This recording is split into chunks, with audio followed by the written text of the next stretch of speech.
әрі қарай жалғастыратын боламыз. Мұқият тыңдасаңыздар. Бастапқыда мен осы заңдылықтарды көре бастағаныммен дес бермей қойдым. Яғни ішкі опораларым күйреп жатса да, қой ол заңдылықтармен жүріп көрейін деп ойладым. Өйткені мен ол болмысқа әбден осы қанша ғасыр дейін отырмын, қаншама жылдар бойы бойым үйреніп қалған.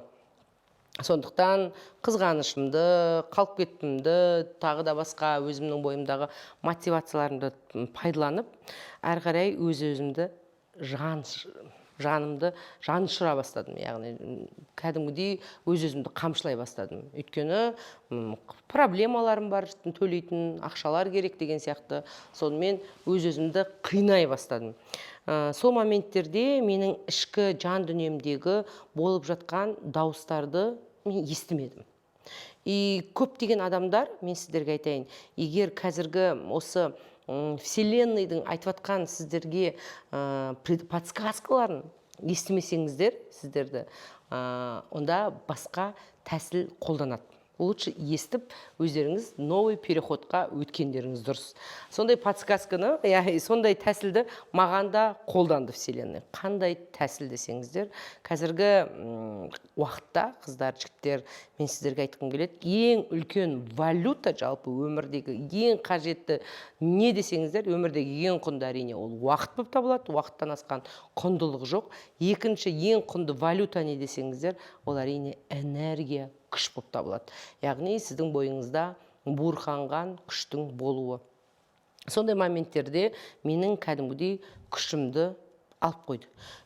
Бәлкім өзім күшімді соншама зорғулардан кейін беріп тастадым. Үнемі таңертеңнен кешке шейін дем алмай, жұмыс істей беріп, тек қана ақша дегенді бірінші орынға қойғандықтан, өмірімде баланс болмағандықтан, бір күні мен құладым. Бастапқыда алғашқы сигналдар берілген кезде, менің уже шамам болмай жатқан кезде, мен ол сигналдарға мән берген жоқпын. Өйткені өтіп кетемін деп ойладым. Бұрынғыдай болады деп ойладым.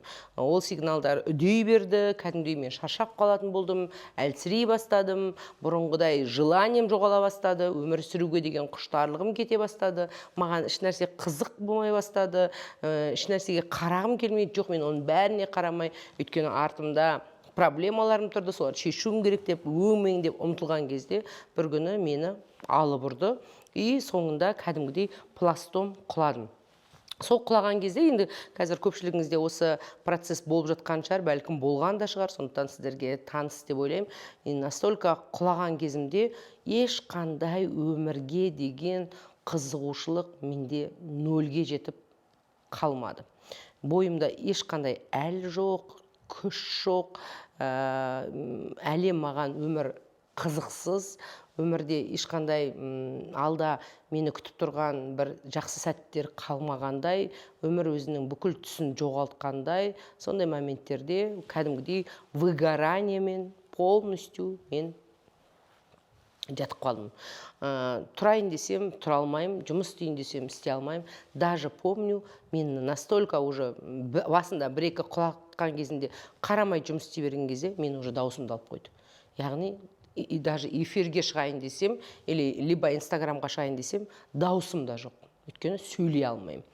Сондай до предела жеткізсе, онда сізді Вселенная өздігінен жаңа переходты жасатуға сізге көмектескелі жатыр деген сөз. Енді бұндай сәттен шығудың қандай жолы бар? Яғни бойыңызда күш, мысалға адамның бойында күші, энергиясы болмаса, жандарым сол, адамда қуану, шаттану, өмірге деген құштарлық деген барлық автомат түрде өшеді. Сіздің күшіңіздің шкаласы көтерілген кезде ғана сізде қуанатын эмоцияңыз көтеріледі, сізде көзіңіз жана бастайды, сізге өмірге деген құштарлық сол кезде ғана бойыңызда пайда болады. Ал енді күшіңіз жоқ, не істей аласыз? Сондай моменттерде, яғни менің ар жағында қалып кеткен өзімнің даусымды мүлдем естімей, тек қана жаңағы программаның, социумның, қалып кеттіңнің сондай дауыстарға көбірек жаңа уақыт бөлгендіктен өзімнің ішкі жан даусым әлсіреп өліп бара жатқан ұқтым. Яғни сіздің өзіңізбен қарым-қатынасыңыз қандай деген мен бұл сабақта үнемі өзіңізге деген махаббат тақырыбына, өзіңе бережно относиться, өзіңді бірінші орынға қою тақырыбына көбірек тоқталатын боламын. Өйткені мынау 5 измерениеге переход жасау үшін сен өзіңмен с любовью қарым-қатынас жасау керексің. Және өзіңді бірінші орынға қою керексің. Көп адамға өзіңді бірінші орынға қою деген сөз өте тұрпайы естіледі. Біз қазақтар ондай жағдайда бір эгоист адам сияқты ойлаймыз. Даже мысалға сіздер білесіздер, самолетқа мінген кезде де бірінші құтқару үшін өзіңе көмектес, одан кейін қасыңда отырған балаңа көмектес дейді. Ал егер сен өзің бақытты бола алмасаң, өзің тамырыңды жайып өмірде аяғыңды нық сезіне алмасаң, онда сен айналаңа да шуағын шаша алмайсың. Мысалға ағаш жемісін беру үшін тамырын кең жайып суғарылғаннан кейін ғана ол айналасына жемісін, саясын бөле алады. Сол сияқты өмірде де сондай закон да. Сондықтан мен өзімнен, душамнан сұрауым керек екенін ұқтым. Әлсіреп тұрсам, келіспеуім керек екенін ұқтым. Яғни шамам жоқ болатын болса, жасамауым керек екенін ұқтым.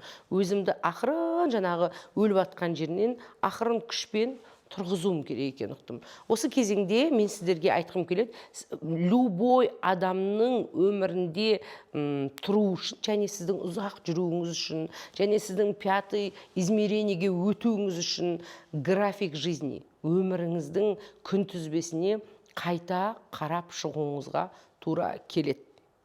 Өйткені мысалға мен сияқты әбден активный болып үйреніп қалған адамдар бар да. Үнемі жұмыс істеп, үнемі бос емес адамдар болады. Бір адамдар болады, қызметте жүреді. Үнемі қызмет істеп, одан кейін ол адамдар пенсияға шыққан кезде не істерлерін білмей қалады. Өйткені ол бос уақытты қалай игеретін білмейді.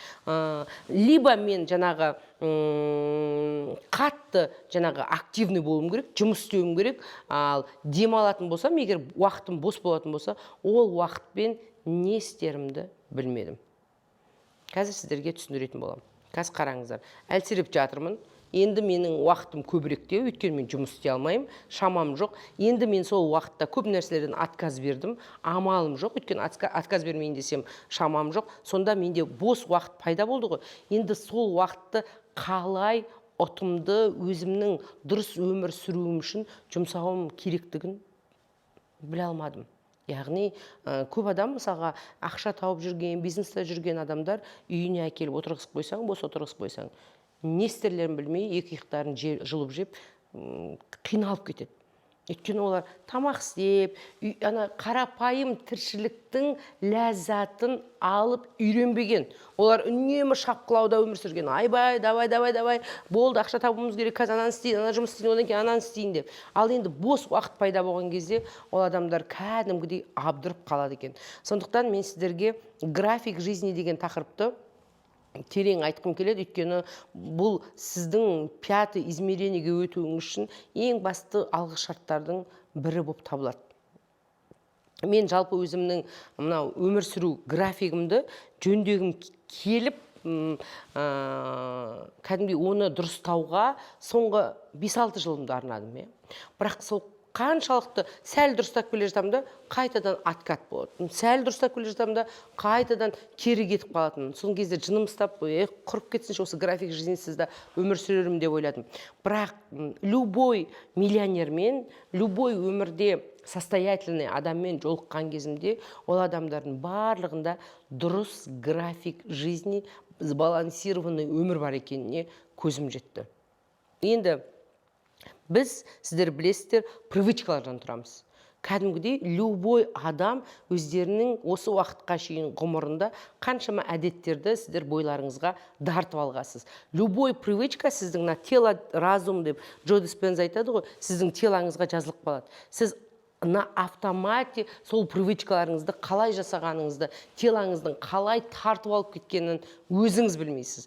Біз настолько телода қаншама привычка жазылып қалған, что тело разумға айналған, өзіміздің теломызды басқару мүмкін емес болып тұр. Өйткені управлениені тело разумға айналып жазып алған. Мысалға, привычка уақытысында ұйықтау. Мен сіздерге айтайын, егер сіз түнімен, мысалға, сағат 3-ке шейін, 4-ке шейін ұялы телефон қарап үйренген адам болатын болсаңыз, сіздің телаңызда кәдімгідей ломка болады. Сізге 11-де ұйықта десе, ұйықтай алмайсыз, өйткені сіз уже 3-4-те ұйықтап үйреніп кеткен, телаңыз әбден дағдыланып кеткен.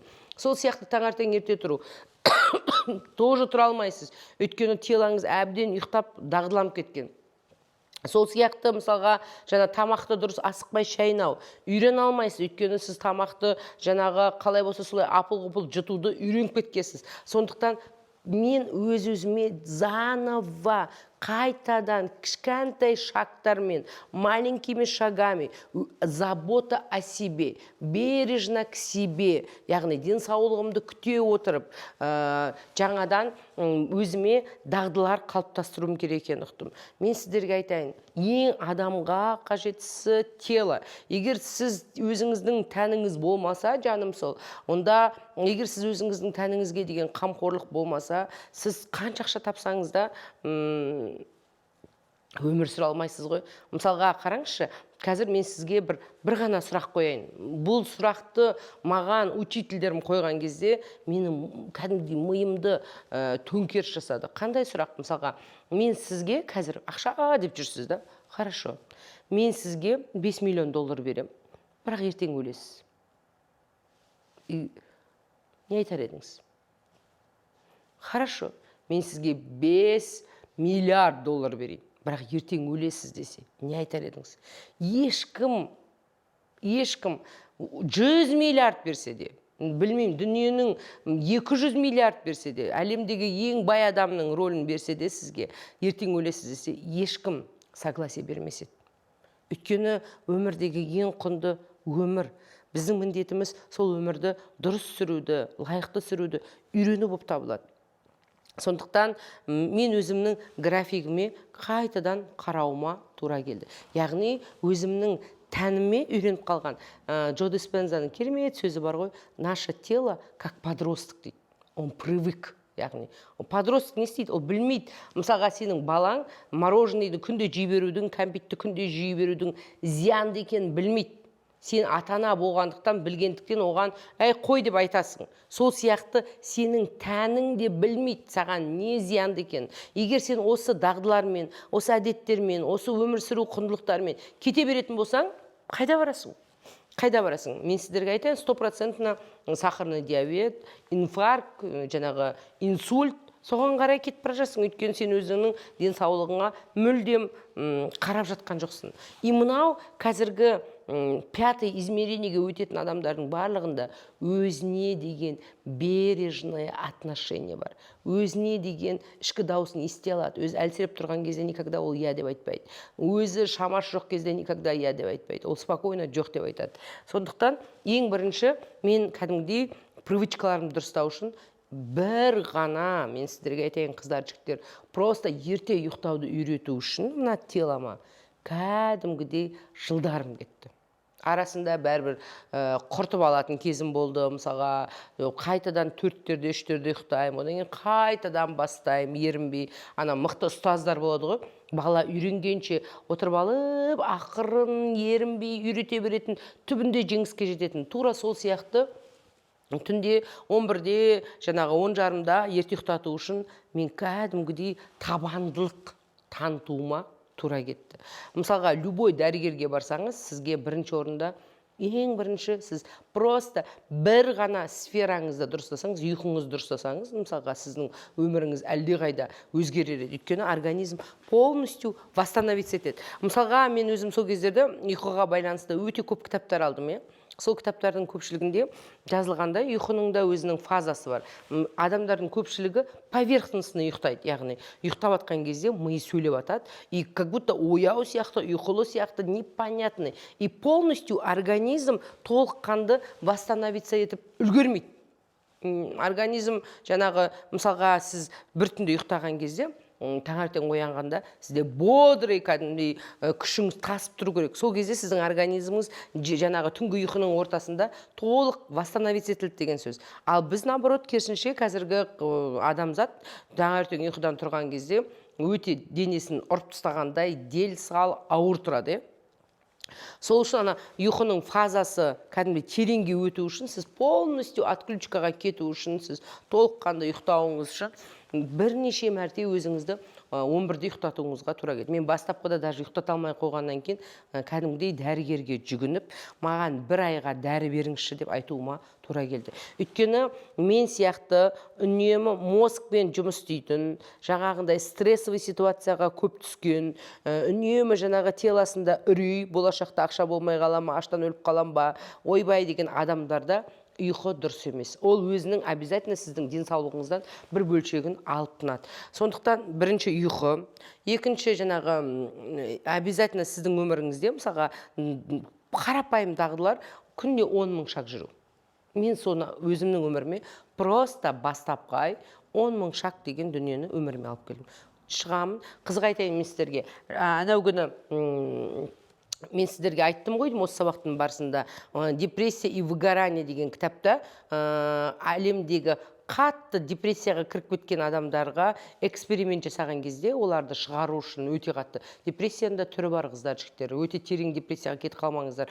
Өйткені сіздің әліңіз қатты әлсіреп кетсе, онда қатты депрессияға кетіп қалсаңыз, сізді құтқару қиын болып қалады. Сондықтан сол кезеңдерде барлық пациенттерге просто далада жан-жағыңа қарап, ешқандай телефонсыз, музыкасыз 10 000 шаг жүруді, қарапайым ғана дүниелерді, сол нәрсені кәдімгідей нұсқау ретінде енгізеді екен. Қарапайым, просто 10 000 шаг. Мен сіздерге айтайын, 10 000 шаг жүріп, бірінші айда жүрген кезде менің бойыма кәдімгідей жизненный энергиям көтеріліп, бойымда күш пайда бола бастады.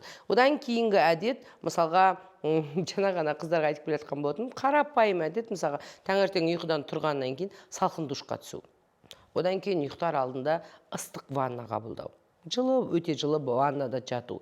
Просто осы кәдімгідей өмір сүрудегі базовый әдеттер сізді полностью восстановить етеді. Мысалға, сосын ұялы телефон қарамау.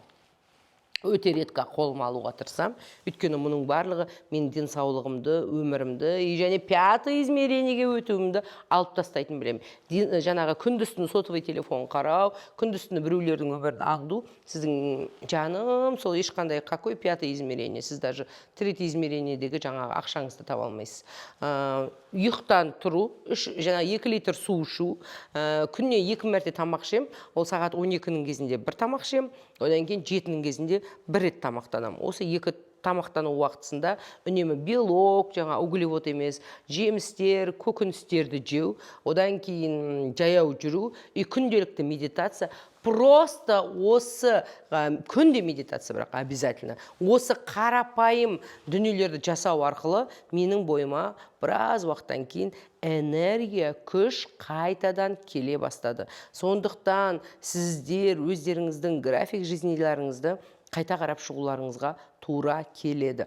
Енді қызық айтайын, мысалға мен суббота-воскресенье вообще жұмыс істемеймін. Кей кезде тренингтерім, ретриттарым болған кезде ғана шығам. Қалған 5 күн жұмыс істеймін. Жұмыс істеген уақытында 7-ге шейін жұмыс істеймін, 7-тен кейін мүлдем жұмыс істемеймін. И сағат менің өмірім былай құрастырылғанда, мысалға таңертең ұйқыдан тұрғаннан 2 либо 3-ге шейін мен вообще жұмыс істемеймін. 2-3-ге шейін менде жаңағы медитация жасау, жаяу серуендеу, душқа түсу, дневник жазу деген сияқты өзіме бөлінген уақыт. Одан кейін мен 2-ден сағат 6-ға шейін жұмыс істейтін болсам, бүкіл вниманием жұмыста от души істеймін. Кәдімгідей энергиям жетіп, рахаттанып жұмыс істеймін. 7-ге шейін, егер кейде созылып қалса. Одан кейін кешке жақын уақытымды балаларыммен кино көру, өмірімді сүруге арнаймын. И және суббота-воскресенье жұмыс істемеймін. И менің төбемде 45 адам төніп тұрып маған, ойбай, қазір сізден андай шаруа бар, істеуіңіз керек десе де, мен келіспеймін. мен оны либо ертеңге қоям, либо әр күнге қоям. Маған мысалға кей кезде жұмыста командадағы қыздар, жігіттер айтуы мүмкін да, Мақпал апай 7-тен кейін бір кісі осы шыңғырып тұр, өліп жатыр, ойбай, ол адамға көмектесуіңіз керек десе де, мен отказ беремін. Өйткені қазір біз өзімізді таңдайтын уақыт. Мен ертеңге шейін күтсін, ертеңгі уақытта түстен кейін мен міндетті түрде қабылдаймын ол адамды деп айтам ашық түрде. Өйткені бережно к себе, нежно к себе, заботы о себе, өзіңе деген махаббатпен осының барлығын дұрыстап, өзіңіздің график жизніңізді қайта қарап шықсаңыз. Мен сіздерге айтайын, масқара энергия аласыздар, графигіңізді дұрыстаған сайын. И